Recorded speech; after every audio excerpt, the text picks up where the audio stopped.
Welcome students, 9th standard maths quadrilaterals chapter exercise 8.1 sum number 4. Last session में हमने 2, 3 and 5 important sums cover किए. अब सम number 4 जो पूरा अलग है इन सम से पढ़ लेते हैं. क्या है? Show that diagonals of a square.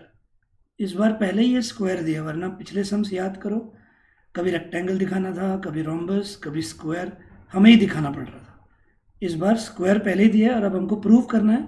Prove that diagonals are equal and bisect each other at right angle. 3 properties prove करने को लगा रहे हैं अभी आपको ये, जबकि आपको ये सब लर्न करने का रहता है सिर्फ. पर ये एक 4 मार्क्स का क्वेश्चन बनेगा where you will have to prove these all properties equal. Diagonals equal, they bisect each other at right angle. 3 चीज़ें प्रूव करनी होगी. So the given thing is that it's a square. तो अभी आप square बना सकते हो और डायगोनल्स भी बना दोगे. अब गिवन ऐसे लिखने लायक कुछ है नहीं, it's a square. So you can use all other properties of square except these. जो प्रूव करना है इन प्रॉपर्टीज का यूज नहीं कर पाओगे आप इन सम में. तो जो प्रूव करना है वो प्रूव करना ही है. You can not use it as a property. Definitely these are properties that in a square diagonals are equal, लेकिन इधर हमको प्रूव करना है.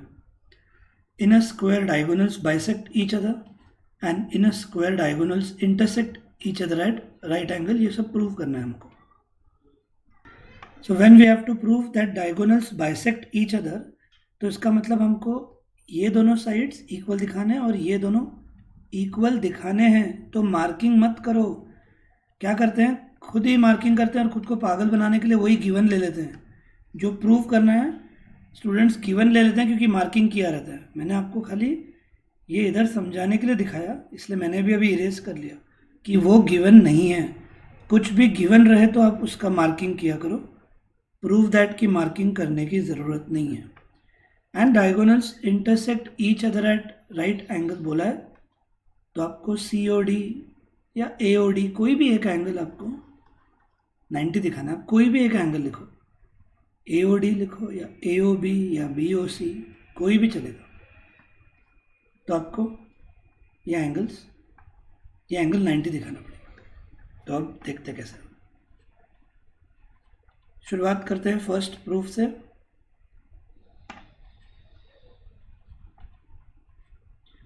कि आपको पहले 2 डायगोनल्स को इक्वल दिखाना है. 2 मिनट के लिए डायगोनल्स भूल जाओ, आपको 2 साइड्स इक्वल दिखाने हैं. 2 साइड्स इक्वल दिखाने होंगे तो क्या करना पड़ता है मालूम होना चाहिए. अब पहला क्वेश्चन है, आपको 2 साइड्स इक्वल दिखाना है और 2 साइड्स कभी भी इक्वल दिखाना होता है तो हम पहले 2 ट्राइंगल्स को कॉन्ग्रुएंट दिखाएंगे and then we can write these 2 sides equal by CPCT. Triangles में हमने यही काम किया था. 8-9 सेशन बैठ के यही काम कर रहे थे हम. फिर भी याद नहीं आ रहा है तो ज्योमेट्री आपकी वाट लगाने वाला है.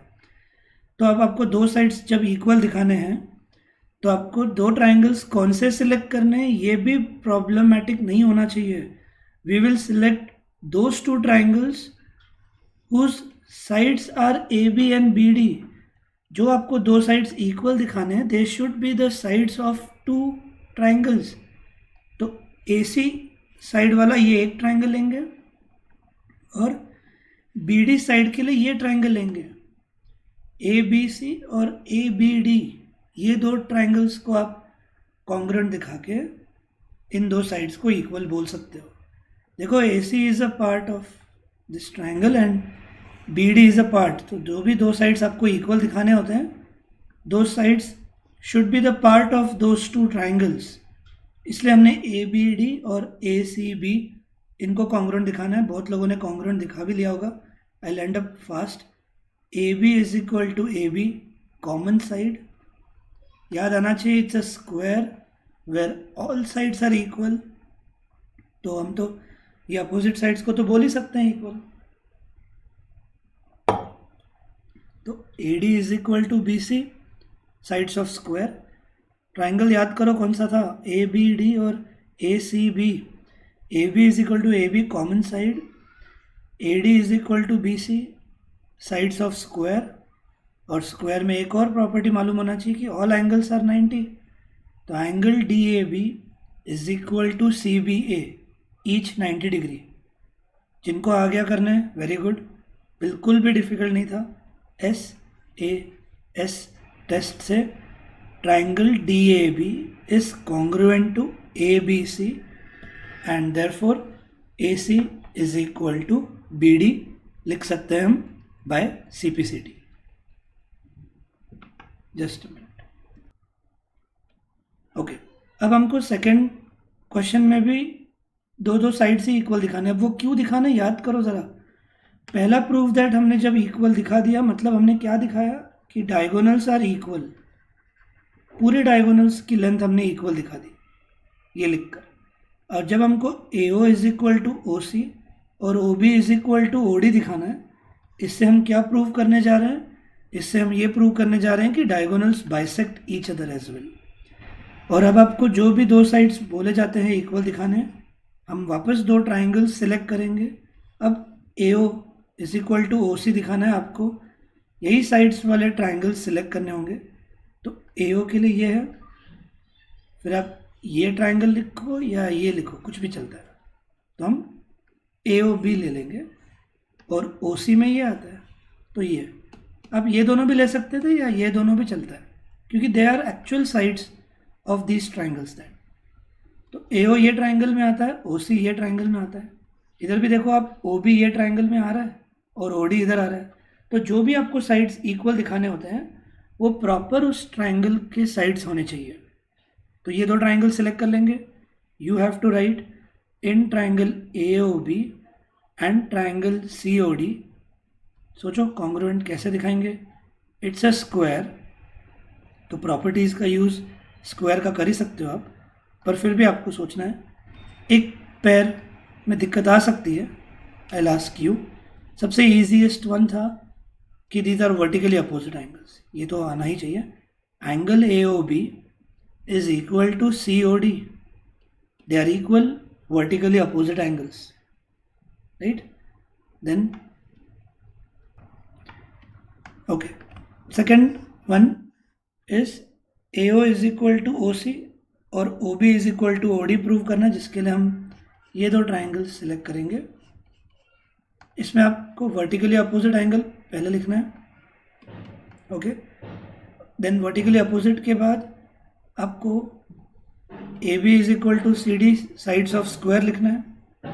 Then in square sides are also parallel, in square sides are also parallel. तो आप जेड इमेजिन करके या एंगल्स को इस एंगल से इक्वल लिख सकते हो।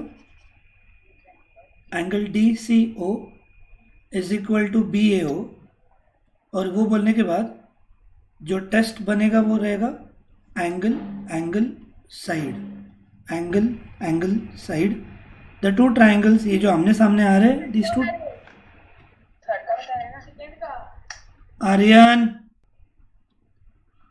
the two triangles will be then congruent by angle angle side test। ये सेकंड का प्रूफ चल रहा है। और इसमें ये दो ट्राइंगल्स कॉन्ग्रुएंट क्यों दिखाया हमने? क्योंकि आपको ये दो साइड्स इक्वल दिखाने। A O is equal to O C, O B is equal to O D, ये इक्वल हो जाएंगे by the reason C P C D, क्योंकि ये साइड्स इस ट्राइंगल के अंदर ही बराबर फिट होते हैं, बराबर उसके साइड्स हैं। ये भी पार्ट हो गया अभी। अब हमको थर्ड प्रूफ करना है, और थर्ड प्रूफ इसी चैप्टर में एक बार यूज़ हुआ है और लास्ट चैप्टर में मैंने 2 बार बताया है ट्राइंगल्स में भी। अब आपको एक एंगल 90 दिखाना है।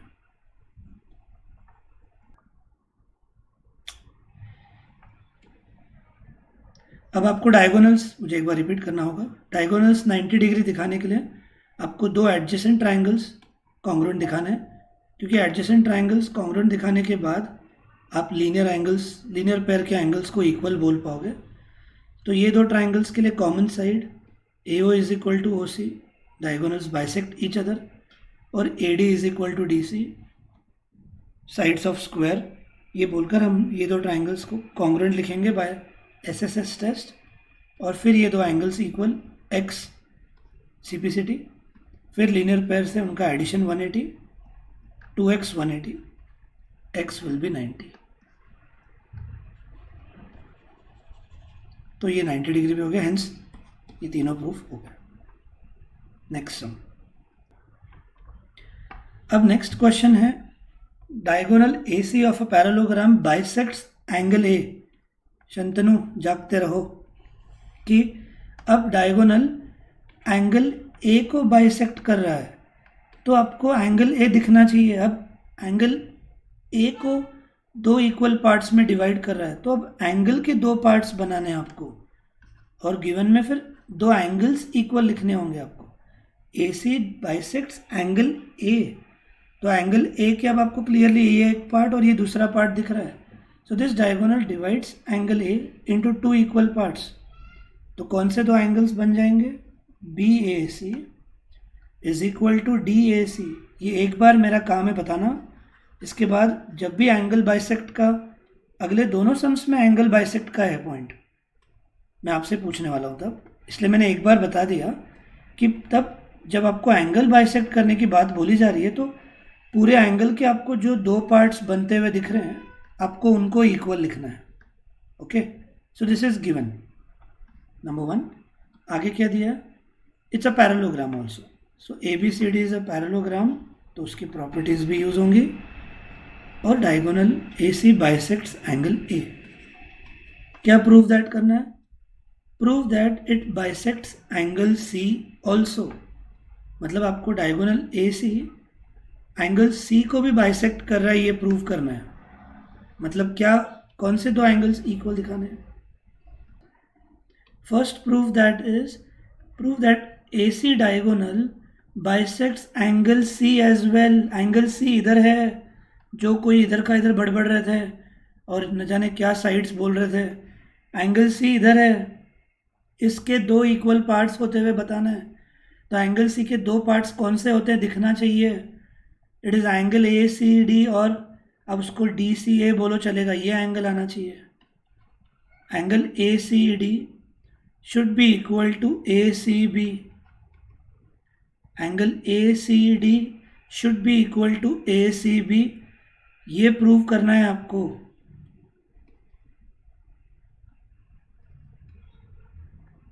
First proof.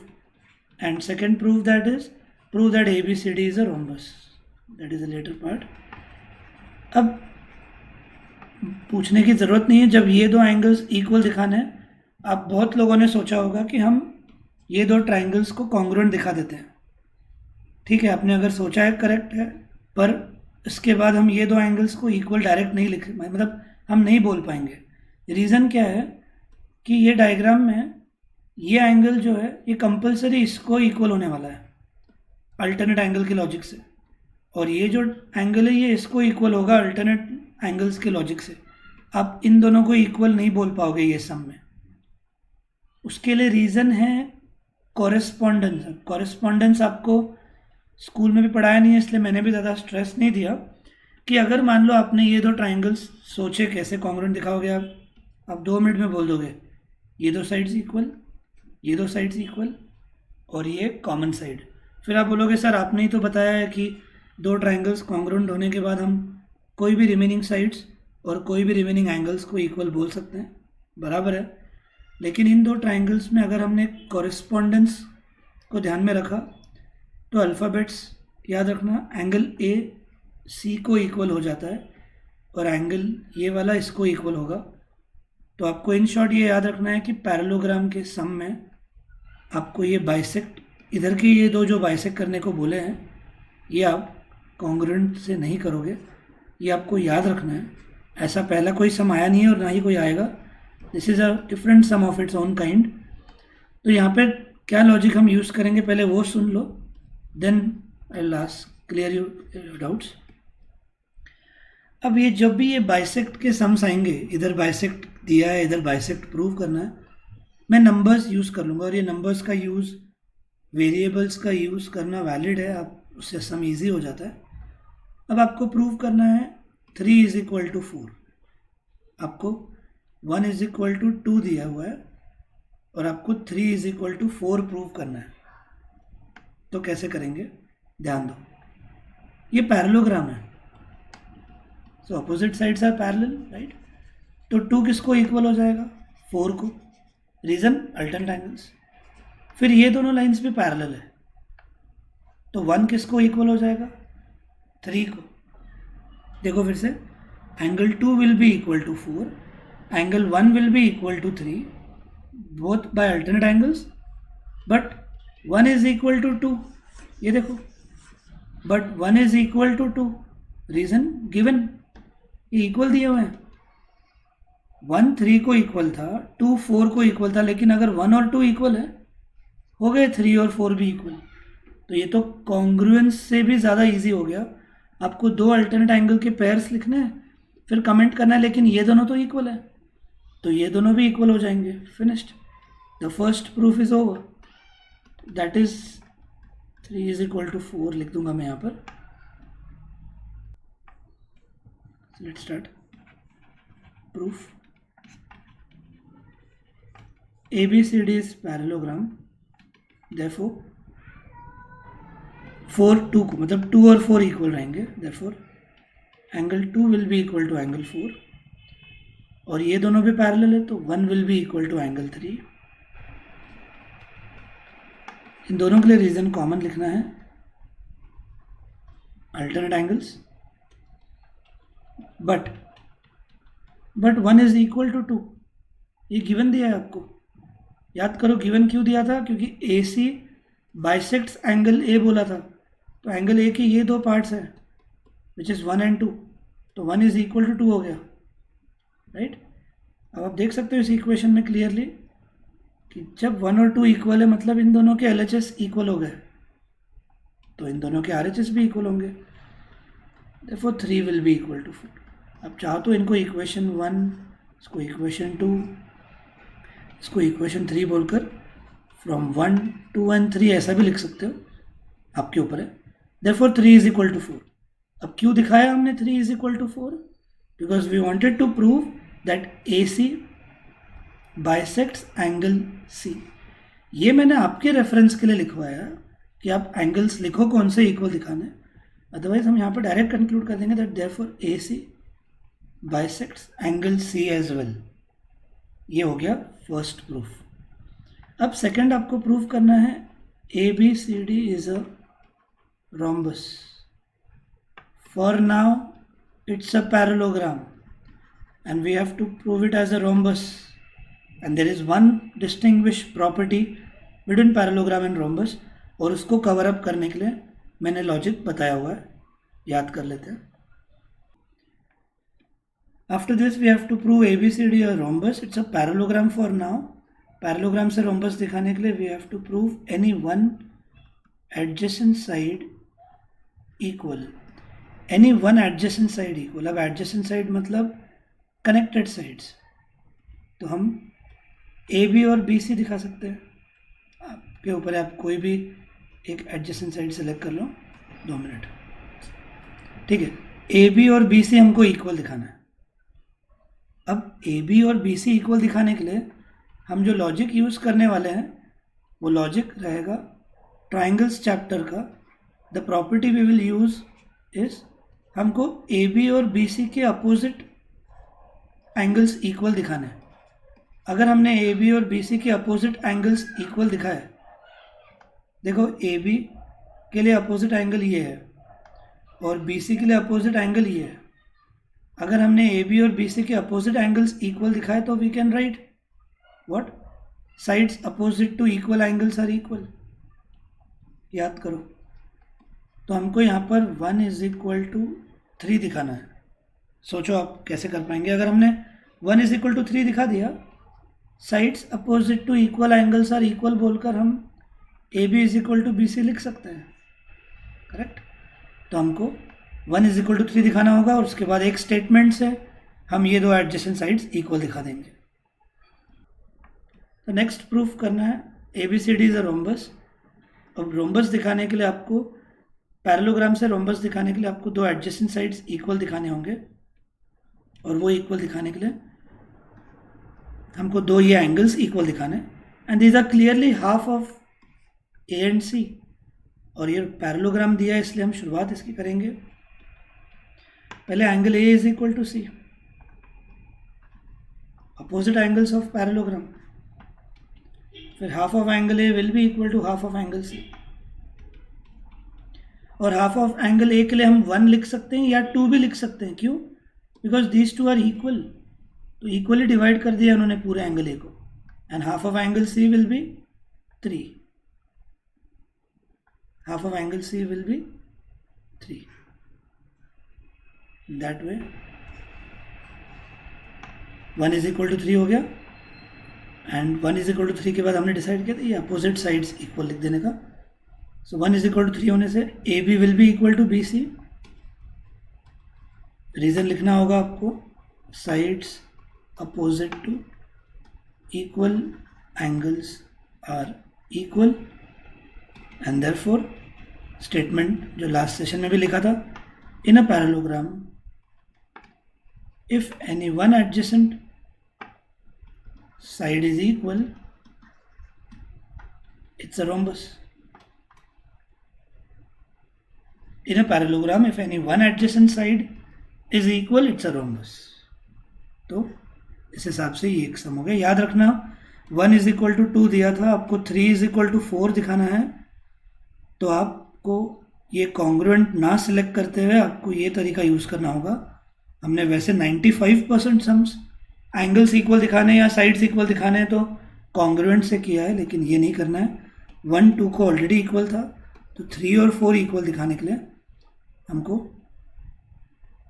ये सिंपल टेक्निक यूज़ करना है अल्टरनेट एंगल्स का, और उससे ये प्रूफ एंड हो जाता है। एक और सम कर लेंगे। Now move to sum number 7, give a try.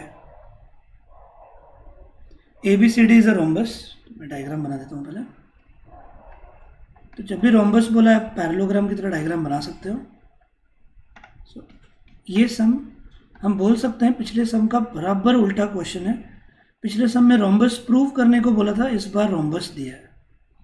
और पिछले सम में एक तो बाइसेक्ट दिया था डायगोनल का, लेकिन वो इस बार दोनों प्रूव करना है।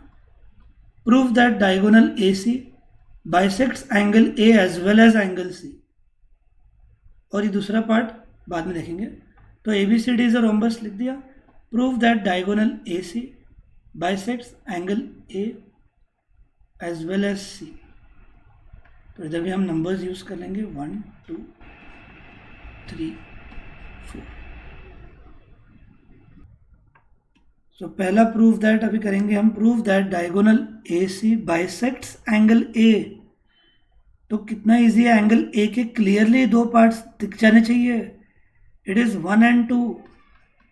तो हमको एंगल 1 is equal to 2 दिखाना है, और angle AC bisects angle C as well बोला है, तो हमको एंगल 3 is equal to 4 दिखाना है। ये आपको समझ में आना चाहिए। एक बार वापस देख लो कि हमको 1 is equal to 2 दिखाना है। तो पहला हम काम क्या करेंगे, एंगल 1 is equal to 3 लिख देंगे, अल्टरनेट एंगल।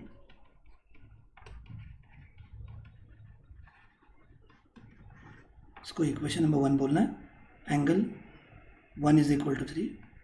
उसके बाद 1 is equal to 2 दिखाने के लिए हमको 1 is equal to 3 हो गया, अब 2 और 3 को इक्वल दिखाना होगा। वो कैसे होगा, it's a rhombus, all sides are equal. तो AB is equal to BC, हमने यूज किया था पिछले सम में, नहीं। AB is equal to BC होने की वजह से हम लिख सकते हैं angle 2 will be equal to angle 3, because theorem is angles opposite to equal sides are equal. तो ये इसको सेकंड इक्वेशन बोल देना। तो देखो एंगल 1 भी 3 को इक्वल है, एंगल 2 भी 3 को इक्वल है, दोनों के RHS में एंगल 3 आ गया है। देयरफॉर हम बोल सकते हैं that 1 is equal to 2, right. And when 1 is equal to 2 it means that AC bisects angle A। जब 1 is equal to 2 लिखा है हमने, तो that means AC bisects angle A। अब वैसे ही दिमाग लगाना है आपको, AC bisects angle C as well के लिए क्या करेंगे। First method is 1 is equal to 3 alternate angles, 2 is equal to 4 alternate angles, पर 1 और 2 इक्वल है, ये तो पूरा का पूरा लास्ट सम का प्रूफ बन गया। तो 1 भी 2 को इक्वल है तो 3 और 4 भी इक्वल हो जाएंगे, ये भी चलता है। या फिर ऐसा भी चलेगा कि 2 is equal to 4, 2 is equal to 4, पर 2 और 3 इक्वल है, अभी हमने दिखाया। यानी 2 4 को भी इक्वल है, 2 3 को भी इक्वल है, देयरफॉर 3 इज इक्वल टू 4।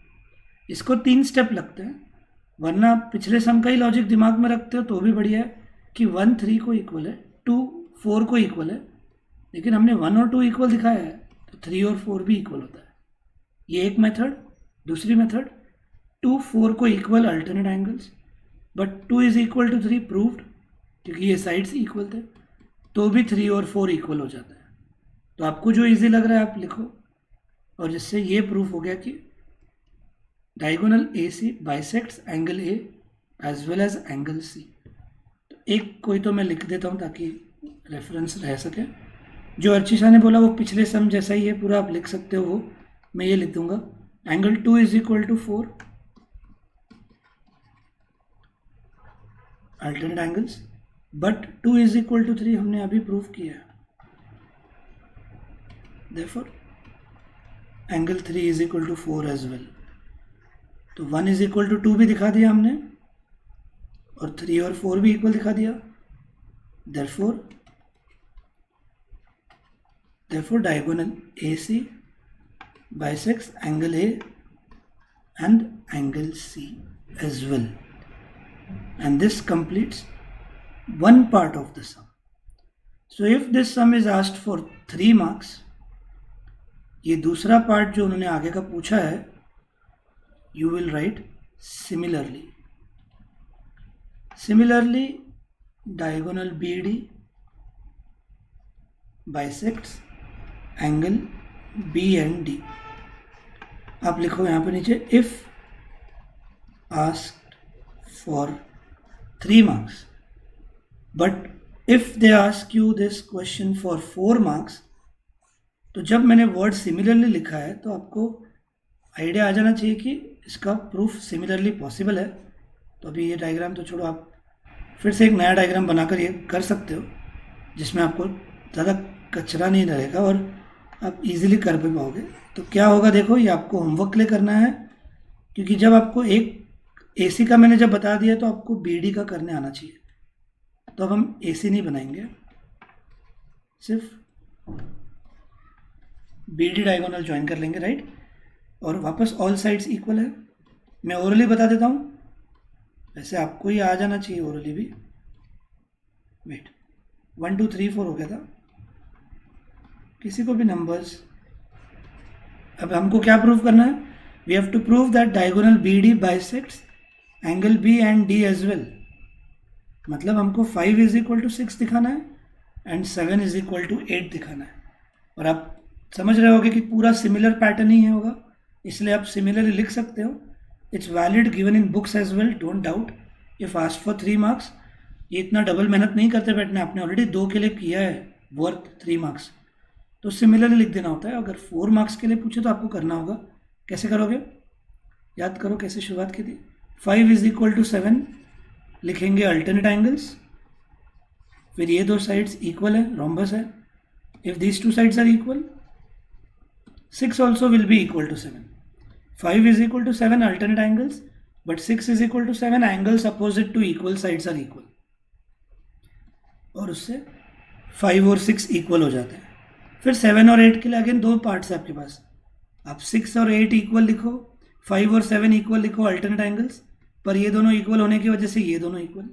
एक चॉइस ये है आपके पास, या दूसरा चॉइस है आप 6 इज इक्वल टू 8 लिखो अल्टरनेट एंगल्स, पर 5 और 6 भी इक्वल है। Sorry, 6 is equal to 8 alternate angles, but 6 is also equal to 7 proved, तो 7 और 8 इक्वल। पिछले सम का पूरा कॉपी पेस्ट होने वाला है, सिर्फ नंबर्स बदलेंगे और उसके हिसाब से आपको ये सम को कंप्लीट करना होगा, इसलिए सिमिलरली लिखना रहता है, जो भी आप समझ गए हो। And this way we have finished with 7th as well. अब 8th भी उसके जैसा ही है, ये तीनों एक दूसरे के कॉम्बिनेशन में है और बाइसेक्ट के ही सम्स हैं। मैं चाहता हूँ आप एक बार ट्राई करो, आ गया, बहुत बढ़िया। बस रोम्बस की जगह रेक्टेंगल बोला है, गिव अ ट्राई, नंबर्स ऐसे ही यूज़ होने वाले हैं 1 2 3 4, और करके रखो ट्राई। तो ये सम 8th और एक पूरे चैप्टर का सबसे इम्पोर्टेंट सम, सम नंबर 12, हम ये दो सम्स कल के सेशन में ख़त्म कर देंगे और फर्स्ट एक्सरसाइज इस चैप्टर की पूरी हो जाएगी। And second is very easy exercise. First में ही सब ट्राइंगल्स की वजह से और ये सब बाइसेक्ट के लॉजिक की वजह से आपको थोड़ा चैलेंजिंग लगेगा ये part, but second exercise is really very easy. So tomorrow will finish with the first exercise and introduce कर दूंगा मैं नेक्स्ट एक्सरसाइज की।